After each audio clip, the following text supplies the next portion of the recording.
Hey good evening everyone, welcome back to another video. आज हम लोग एक मेंस लेवल की सीटिंग अरेंजमेंट करेंगे। ये जो स्क्रीन पे आप लोग देख पा रहे हो ये पजल करेंगे हम लोग। And after this will do a coded direction question for RRB PO और आरआरबी क्लर्क और SBI clerk mains. Okay, so after this puzzle, that question will do that question. I have this on my tab, this one. So yeah, we'll do that question afterwards. First, let's do this puzzle. So the puzzle says, you can see, first of all I just want all of you to pause the video and solve this by yourself, because after when you are going to solve it by yourself, the explanation part which I am going to tell you in this video, that will be very helpful for you when you are going to solve the puzzle first by yourself. Okay, so I hope कि आप लोगों ने solve की होगी ये puzzle खुद से। तो यहाँ पे आप लोग देख पा रहे होंगे ये पजल है एक स्क्रीन पे। तो ये कहना चाह रहे हैं कि 8 seats are arranged in a row facing south, in which 6 students, ये 6 जनों के नाम दिए, seats living 2 seats vacant. Okay, तो 8 सीट्स है जिसमें 6 लोग बैठे हुए और 2 सीट्स वैकेंट है। उसमें बोला है कि each of them attempts different number of questions in reasoning section RRB PO mains examination. That is ये इनके 6 लोगों के 6 मार्क्स भी, अटेम्प्ट्स भी दिए हुए हैं। और उन्होंने ये कहा है कि none of the adjacent seats are vacant, मतलब जो भी 2 वैकेंट सीट्स है वो एडजेसेंट नहीं हो सकते 8 सीट के इस अरेंजमेंट में। उसके बाद देखो, नोट इज़ वेरी इंपॉर्टेंट, इसको भले ही फास्ट में पढ़ो बट ये सबसे इंपॉर्टेंट है।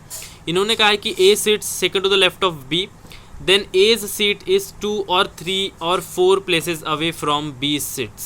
ठीक है, इसका मतलब है कि A seat second to the left, मतलब वो पर्सन्स की बात करें कि बी से एक पर्सन छोड़ के लेफ्ट में ए है, मतलब वो they are not talking about seats, कि वो जगह की बात नहीं कर रहे कि कुर्सियाँ रखे हैं और ए के सेकंड टू द बी के सेकंड टू द लेफ्ट वाली कुर्सी की बात नहीं कर रहे, वो सीट की बात नहीं कर रहे, वो उसकी पोजीशन की बात करें। तो बीच में एक वैकेंट हो, अगर समझो इनके बीच में कोई भी वैकेंट नहीं है तो एक ही बंदा बैठा होगा बी और ए के बीच में।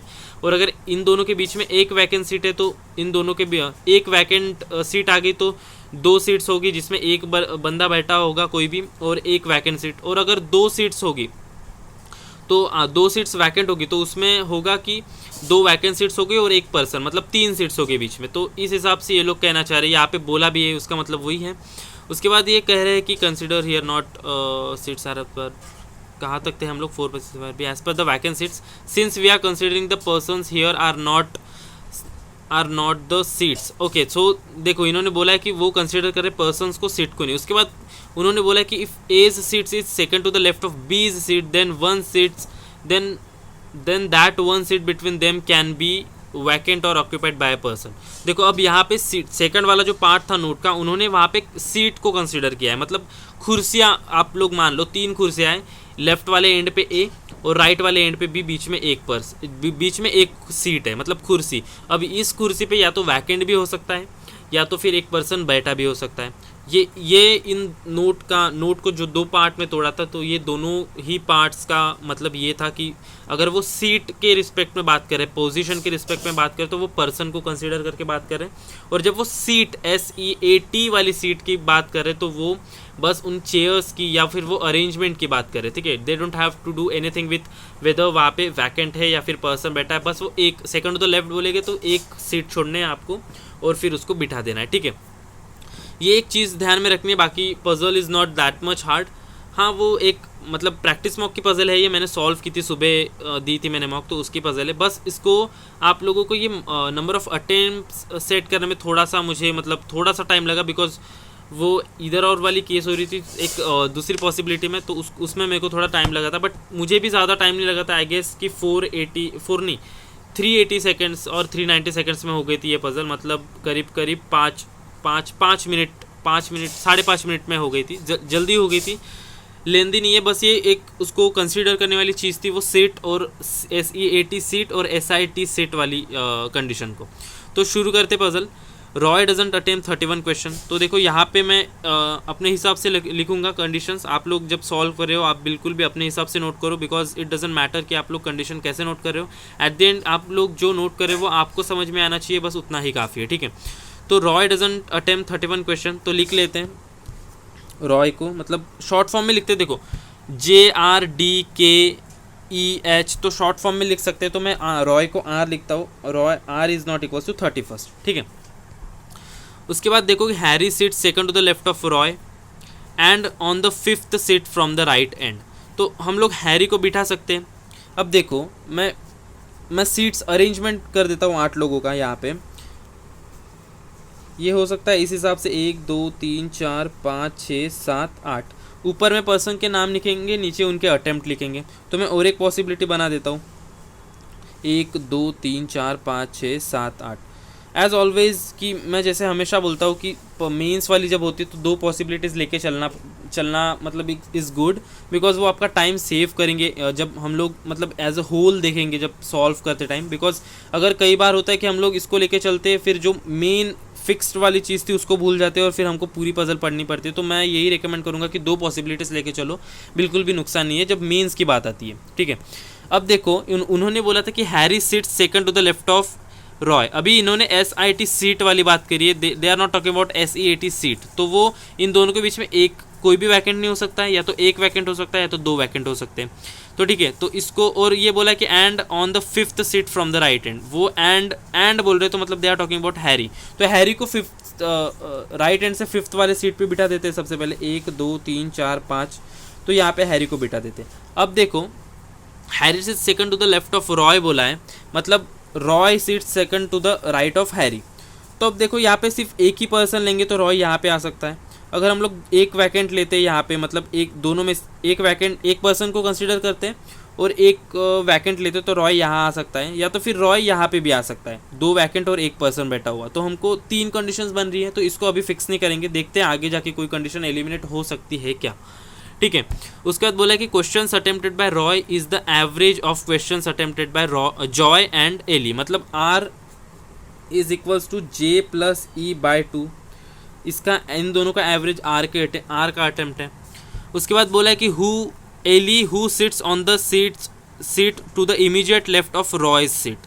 अब सीट की बात करिए तो एली जो है वो रॉय के जस्ट लेफ्ट में बैठी है और इन दोनों के बीच में कोई भी वैकेंट नहीं है, बिकॉज वो SEAT सीट की बात कर रहे हैं, ठीक है।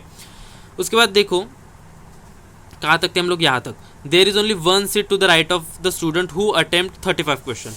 35 क्वेश्चन के राइट में सिर्फ एक सीट है, मतलब वो इस वाले ये वाला 35 हो जाएगा, इसके राइट में एक सीट है SEAT सीट। अब उसके बाद बोला है कि there are at most 2 seats between the vacant seats, मतलब एक वैकेंट मैक्स, मतलब मैं एट मोस्ट मतलब मैक्स होता है, ठीक है। जब एटलीस्ट की बात करें तो एटलीस्ट 2 बोलते हैं, तो एटलीस्ट 2 मतलब मिनिमम 2, 3 भी हो सकता है, 4 भी हो सकता है, कितना भी हो सकता है, प्लस इन्फिनिटी तक जा सकता है। But when they talk about at most, तो एट मोस्ट 2 बोलेंगे तो मतलब मैक्स 2 हो सकता है, या तो 1 हो सकता है या तो 0। तो मैं जब ऐसी कंडीशन आती है कि ए और बी के बीच में एटमोस्ट 2, तो मैं ऐसे लिखता हूँ, देखो एट मैक्स 2 ऐसे लिखता हूँ, मैं M स्टैंड फॉर मैक्स और मैं नीचे 2 लिख देता हूँ, मतलब एटमोस्ट 2। तो अब ये बोला था कंडीशन में कि 2 वैकेंट के बीच में एटमोस्ट 2 पर्सन है ना, पर्सन बोला था ना, हाँ पर्सन बोला था। तो देखो 2 वैकेंट के बीच में वैकेंट 1 और 2 वैकेंट के बीच में एटमोस्ट 2, तो ये मैं इस हिसाब से लिखता हूँ, आप बिल्कुल अपने हिसाब से लिख सकते हो, बिल्कुल फ़र्क नहीं पड़ता है। उसके बाद बोला कि ये यहाँ तक हो गया, none of the students sits to the left of Harry has attempted more than 30 question।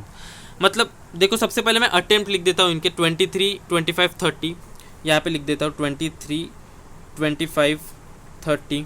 उसके बाद है कि 31 35 और 39, ठीक है, 31 35 और 39। अब ये बोला कि हैरी के लेफ्ट में जो भी बैठे वो 30 से ज़्यादा नहीं है, तो 30 हो सकता है। तो हैरी के लेफ्ट में अगर जितने भी बंदे बैठे हैं उनकी उनके अटेम्प्ट्स जो है इतने हो गए, उसके लेफ्ट में ये 3 अटेम्प्ट्स नहीं आ सकते हैरी के लेफ्ट में, ठीक है। तो नेक्स्ट वाली कंडीशन देखते हैं, बस यहाँ पे ऐसे लिख देता हूँ हैरी के लेफ्ट में, ये समझ में आ जाएगा, बिकॉज ठीक है आप लोग सॉल्व करना, मैं अभी पूरी पजल पढ़ के हो तो मुझे समझ में आ जाएगा कि मैंने इस तरीके से शॉर्ट में लिखा है। मैं I am not going to write कि यहाँ पे मैं डिस्क्रिप्शन में नहीं निकले वाला पूरा कि हैरी के लेफ्ट में इतना ये नहीं लिखने वाला, मैं बस शॉर्ट में लिखने वाला हूँ, ठीक है।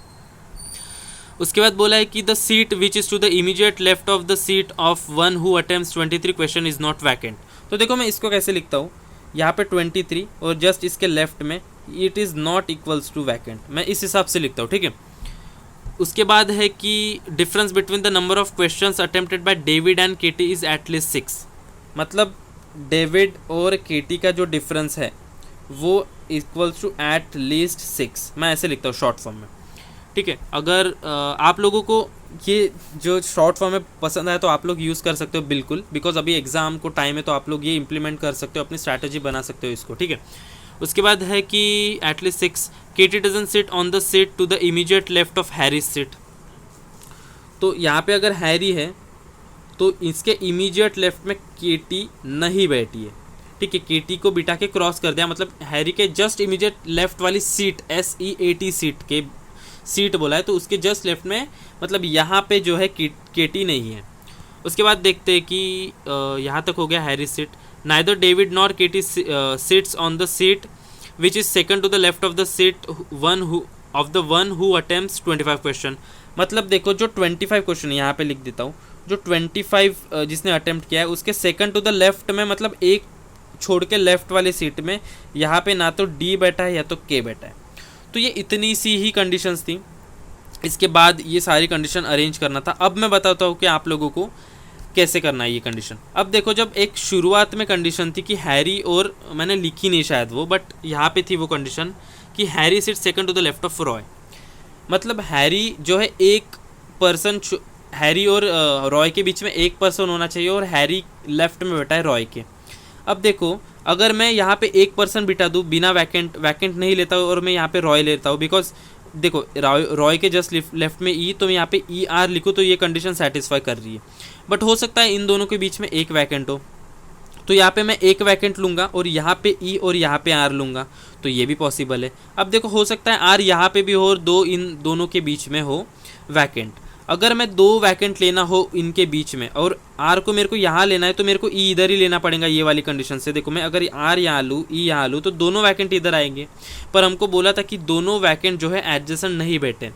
यहाँ पे एक कंडीशन थी कि दे आर नॉट, ऊपर में थी, देखो none of the adjacent seats are vacant. तो मेरे को इन दोनों के बीच में दो वैकेंट में नहीं ले सकता, या तो मेरे को एक वैकेंट लेना पड़ेगा या तो मेरे को या तो कोई भी नहीं लेना पड़ेगा। तो मैं एक बार लेता हूँ, यहाँ पे कोई भी नहीं लेता हूँ, तो मैं इन दोनों के बीच में कोई वैकेंट सीट नहीं लूँगा, तो यहाँ पे E आ जाएगा और यहाँ पे R। आप देख सकते हो सेकंड टू द लेफ्ट में H बैठा है। सीट की बात नहीं कर रहे हैं वो, SEAT, उसकी कुर्सी की बात नहीं कर रहे, वो पर्सन के रिस्पेक्ट में बात करें, SIT सीट, सिट्स वो वाली बात करें कि यहाँ पे देखो सेकंड टू द लेफ्ट में बैठ जाएगा। बट क्या होगा कि अगर वो एक पर्सन वैकेंट हो, ये भी कंडीशन सेटिस्फाई हो सकती है। देखो 1 2 3 4 5, फिफ्थ राइट से फिफ्थ पे H बोला था, तो यहाँ पे लूँगा। और एक वैकेंट बोला है तो मेरे को इधर वैकेंट लेना पड़ेगा, तब जाके E और R आएगा। तो मेरे को मैं इधर वैकेंट ले लेता हूँ और इधर E और इधर R लेता हूँ। और देखो ये वाली कंडीशन थी 35 के राइट में एक सीट, तो ये R 35 हो जाएगा। अब देखो एक कंडीशन जो मैंने मतलब सॉल्व करते टाइम गलती करी थी, जो गलती आप लोगों को बिल्कुल नहीं करनी है, ये सबसे इंपॉर्टेंट पार्ट था। जो गलती मैं करता हूँ, मैं चाहता हूँ कि आप लोग वो गलती को ना दोहराओ, वो मैं आप लोगों को यहाँ पे बताऊँगा, ठीक है। पजल सॉल्व तो सभी, मतलब you can also solve this puzzle, उतनी हार्ड नहीं है, आप लोग अच्छा खासा टाइम लेकर सॉल्व कर सकते हो। बट एक चीज़ जो बिल्कुल बहुत अच्छी नोट करने वाली थी वो ये थी कि देखो यहाँ पे 35 को फिक्स कर दिया था, यहाँ पे R की जगह 35 आ चुका है ऑलरेडी, और यहाँ पे ये बोला था कि R जो है J और E का एवरेज है। अगर मैं ये वाली कंडीशन को लेके चलता हूँ और अगर मैं यहाँ पे 35 को लेता हूँ, तो 35 × 2 विल बी 70। अब मेरे को J और E का ऐसा सम चाहिए कि दोनों का सम हो जाए 70। तो देखो इधर R को रख दूँ मैं और दोनों बड़े नंबर लूँ ताकि मेरे को 70 चाहिए, तो इन दोनों का सम 70 आ रहा है। बाकी कोई भी दोनों का सम 70 नहीं आएगा, बिकॉज ये हमने असेंडिंग ऑर्डर में अरेंज किया है लेफ्ट टू राइट में। तो जब ये तो बड़े नंबर का, सबसे बड़े नंबर का ही 70 आ रहा है, तो इन छोटे नंबर का सम तो 70 नहीं आ रहा। आप लोग चेक कर लो, देखो इसका और इसका ले लो 61 आएगा, इसका और इसका भी ले लो तो भी कितना आएगा 56 आएगा। तो ये इसी हिसाब से होता है जब आप लोग सॉल्व करोगे ऐसे वेरिएबल वाले या फिर नंबर्स, तो सबसे एक इम्पॉर्टेंट चीज़ होती है कि आप लोग इनके अटेम्प्ट्स या फिर जो ये नंबर्स होते हैं इनको असेंडिंग ऑर्डर में अरेंज करो। सबसे बढ़िया चीज़ है आपका टाइम सेव करने का। मेरे को 70 सम चाहिए था, तो सबसे बड़े नंबर का ही सम 70 आ रहा है, तो ये छोटे नंबर हो चुके हैं इनके, तो इनका सम तो 70 आने से रहा। तो देखो मैं इसको R को अगर 35 लूँ और ये लूँ तो मैं सेटिस्फाई कर पा रहा हूँ। बट अगर मैं R को इधर लूँ और R को 35 ना लूँ, तो क्या बाकी सारे वेरिएबल इसको सेटिस्फाई कर पाएंगे?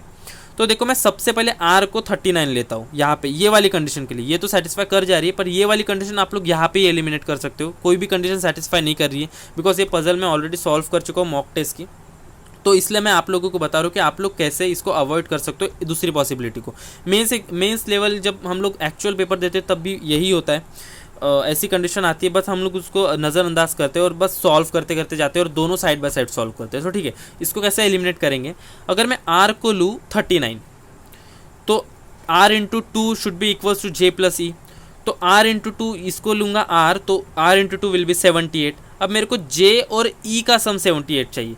अब देखो यहाँ पे आर हो चुका है, तो मैं जे और ई को ये ले सकता हूँ, ये दोनों नंबर, बिकॉज ये दो सबसे बड़े नंबर ये है, ये तो इनसे छोटे है। अगर इन्हीं का सम मेरे को 78 नहीं आया तो बाकी का तो कोई भी कॉम्बिनेशन ले लो 78 नहीं आने वाला। तो जब मैं इसको ले लूँ तो देखो कितना आ रहा है सम 66, मतलब मैं आर को 39 नहीं ले सकता। यहाँ पे आर को मैं इधर 35 भी ले सकता। तो मेरे को आर को इधर लेके चेक करना पड़ेगा। अभी आर तो 39 नहीं हुआ, तो अगर मैं इधर चेक करूँ आर को तो इसका इंटू 2 हो जाएगा 62। तो मेरे को जे प्लस ई का सम 62 चाहिए। इन दोनों को लूँगा तो ये 62 से ज़्यादा हो रहा है, इन दोनों को लूँगा तो ये 65 हो रहा है, इसको लूँगा तो ये 60 हो रहा है, इसको लूँगा तो ये 58 हो रहा है। देखो अभी अब जब ये इतने बड़े नंबर का ही 58 हो रहा है तो ये छोटे छोटे तो और सम कम जाएगा, बट मेरे को तो 62 चाहिए था। मतलब आर को आप लोग 31 पे भी नहीं रख सकते। आर को यहाँ पे रख के चेक करो और 2 लेके चेक करो आप लोग कि कितना हो रहा है सम। तो अगर मैं यहाँ पे लेके चेक करूँ तो इंटू 2 60 होगा। तो इसके लिए यही पॉसिबिलिटी बन रही है 25 और 35। तो 35 पे यहाँ पे एक तो 35 ऑलरेडी प्लेस हो चुका है, तो जे और ई में से एक बंदा यहाँ पे आएगा और दूसरा बंदा 25 पे आएगा। तो यहाँ पे आर हो सकता है। अगर मैं यहाँ पे आर लूँ तो इंटू 2 50 हो जाएगा, और सबसे 2 छोटो इसको छोड़ के बाकी जो 2 छोटे उसका ले लो तो उसका ही 53 हो रहा है। तो यहाँ पे आर नहीं आ सकता। अगर मैं यहाँ पे आर लूँ 46 और ये बाकी 2 छोटे बचे हैं, मतलब बाकी से छोटे, इनका भी सम 55 हो रहा है, तो आर यहाँ पे भी नहीं। तो आर के लिए ऊपर वाली कंडीशन में एक ही पॉसिबिलिटी हो रही है कि आर होगा 30। ठीक है, तो मेरे को आर को इधर 30 रखना पड़ेगा। अब देखो हम लोगों को ये कंडीशन जो मैं बोल रहा था कि सेकंड वाली कंडीशन कैसे एलिमिनेट कर सकते हो, या तो ये या तो है।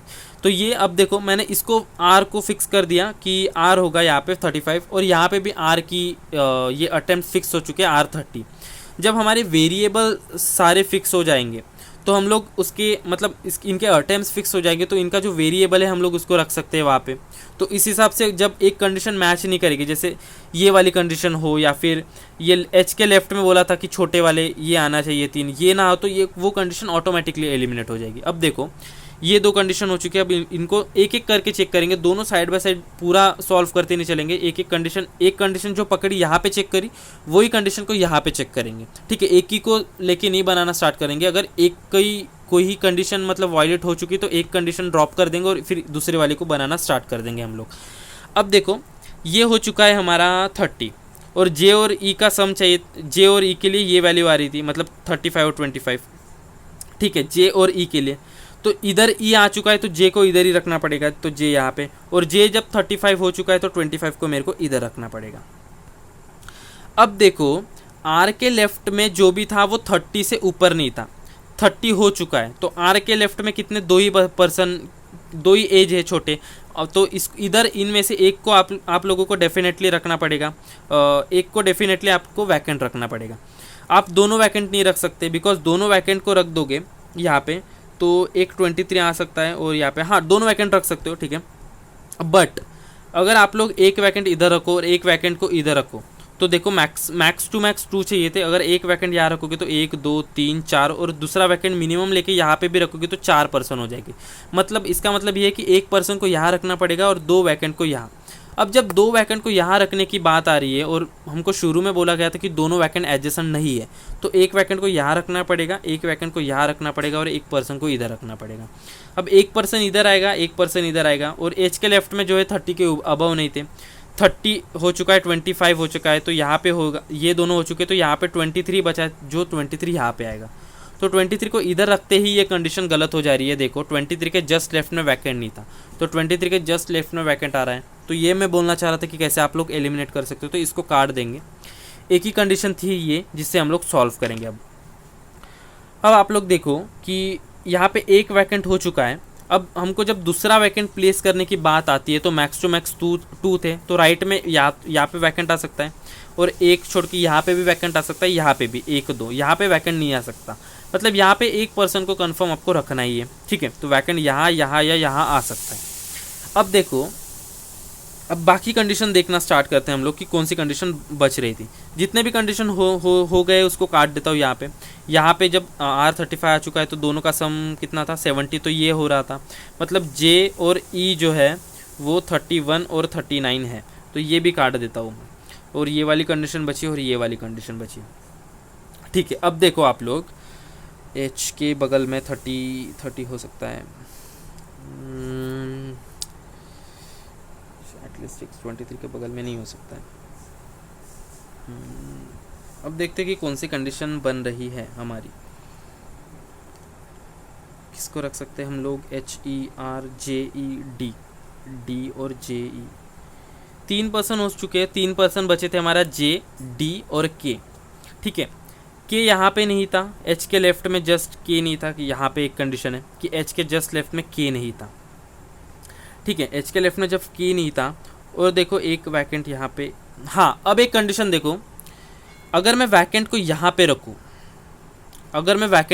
पे रखूँ, तो ये मेरे को 2 वैकेंट हो जाएंगे और यहाँ पे तीनों पर्सन को मेरे को रखना पड़ेगा। बट मैं जब यहाँ पे 3 पर्सन को रखूँगा तो HE30 25 3% आ सकते, तीनों की एज 30 है। हाँ ठीक है, मैं ये सोच रहा था कि अगर मैं अल्फ़ा को एक वैकेंट को यहाँ पे रखूँ तो यहाँ पे तीनों पर्सन की एज 30 या फिर 30 से छोटी होनी चाहिए, तो 3 एज है, इसको रख सकते हैं यहाँ पे। दूसरी कंडीशन सोचनी पड़ेगी हमें कि कौन सी, मतलब किस हिसाब से इसको रख सकते हैं। एफ वैकेंट H25 35 39, ठीक है। और एक कंडीशन देखो, J और E 31 और 39 था, मतलब J को मैं इधर नहीं रख सकता, इन तीनों जगह पे J को नहीं रख सकता। क्यों, वो भी मान लो J या तो 31 होगा या तो 39 होगा, बट ये दोनों भी जो है, दोनों भी नंबर जो है J की पॉसिबिलिटी या तो 31 होगा या तो 39, पर ये दोनों भी 30 से बड़ा है। और ये बोला था कि H के लेफ्ट में ये 3 ही आ सकते हैं, 30 से अबव नहीं आ सकते, तो मेरे को J ऑब्वियसली इधर रखना पड़ेगा। अब देखो यहाँ पे E, यहाँ पे J, तो ये 39 या 31, यहाँ पे भी 31 या 39, तो ये भी कंडीशन में यहाँ से काट देता हूँ, ठीक है। ये भी हो चुका है, तो यहाँ पे अभी मेरे को एक वैकेंट लेना पड़ेगा, बिकॉज यहाँ पे ऑक्यूपाई हो चुके हैं। अब मैं वैकेंट या तो यहाँ ले सकता हूँ या तो यहाँ पे ले सकता हूँ, ठीक है। तो ये पॉसिबिलिटी, ये भी कंडीशन हो चुकी है। और D, बाकी कंडीशन देखते हैं कि अब कौन सा बचा है। H को यहाँ नहीं ले सकता मैं, H और दोनों वैकेंट नहीं है। 23 वैकेंट,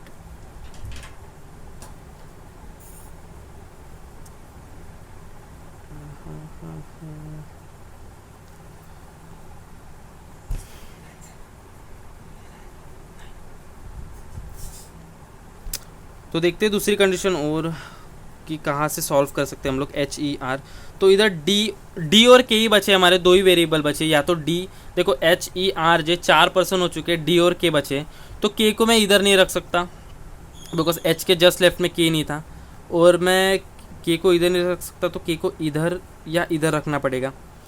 उसके बाद D भी यहाँ कहीं पे भी आ सकता है, तो कहाँ रख सकते हैं हम लोग। 3 कंडीशन, ये 31, ये तीनों हो चुके हैं, और H के लेफ्ट में था कि 25 23 30 भी हो सकता है, और इसके लेफ्ट में D और K। तो देखो एक चीज़ ये है कि H25 को हम लोग कहाँ रख सकते हैं। 25 से स्टार्ट करते हैं। 25 को तो यहाँ पे नहीं रख सकते, वैकेंट है, ये 3 ऑक्यूपाई हो चुके हैं। अगर मैं 25 को यहाँ पे रखूँ, यहाँ पे, तो एक छोड़ के यहाँ पे D भी नहीं आ सकता, K भी नहीं आ सकता, ठीक है। यहाँ पे D भी नहीं आ सकता, K भी नहीं आ सकता, तो मेरे को यहाँ पे ही दोनों को अरेंज करना पड़ेगा। बट यहाँ पे K नहीं आ सकता, तो यहाँ पे K आएगा और यहाँ पे D, और यहाँ पे वैकेंट। ये कंडीशन सेटिस्फाई कर जा रही है बिकॉज वैकेंट 1 2, यहाँ पे वैकेंट 2, मैक्स टू मैक्स 2 बोला था, तो 2 ये हो रहा है।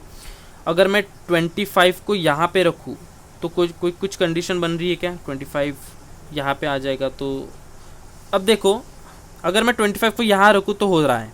अगर मैं 25 को यहाँ रखूँ तो ठीक है, तो मेरे को वैकेंट को इधर ही रखना पड़ेगा। क्यों? क्योंकि यहाँ पे रखूंगा वैकेंट तो मैक्स 2 पर्सन हो गए, 1 2। यहाँ पे वैकेंट रखूंगा तो 1 2 3, जो वॉयलेट कर रही है हमारी ये कंडीशन। वैकेंट के बीच में मैक्स टू मैक्स 2 होना चाहिए। अगर मैं यहाँ पे 25 रखूँ तो मेरे को इधर वैकेंट रखना पड़ेगा। इधर वैकेंट रखूँगा तो यहाँ पे 23 आ जाएगा।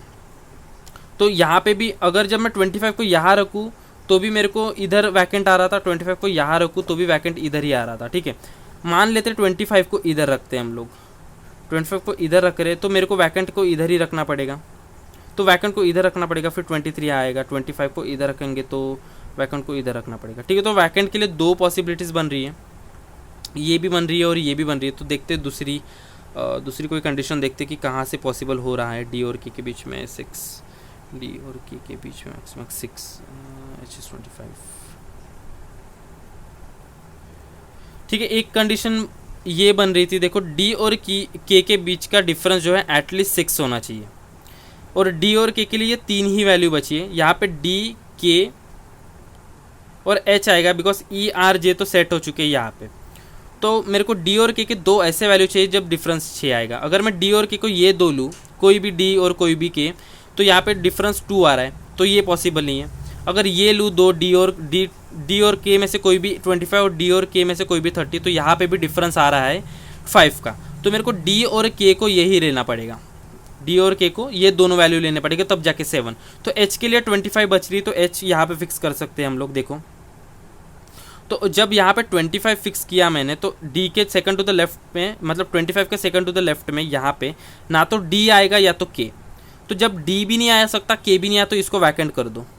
अब डी और के लिए 2 जगह है, तो के यहाँ पे नहीं हो सकता ये वाली कंडीशन से, तो डी को इधर रख दो और के को यहाँ पे रख दो। तो अब देखो सीटिंग अरेंजमेंट जो है सीटिंग अरेंजमेंट हो चुकी है। अब हम लोगों को बस यही यहाँ पे अरेंज करना है, मतलब इनके अटेम्प्ट्स अरेंज करने यहाँ पे।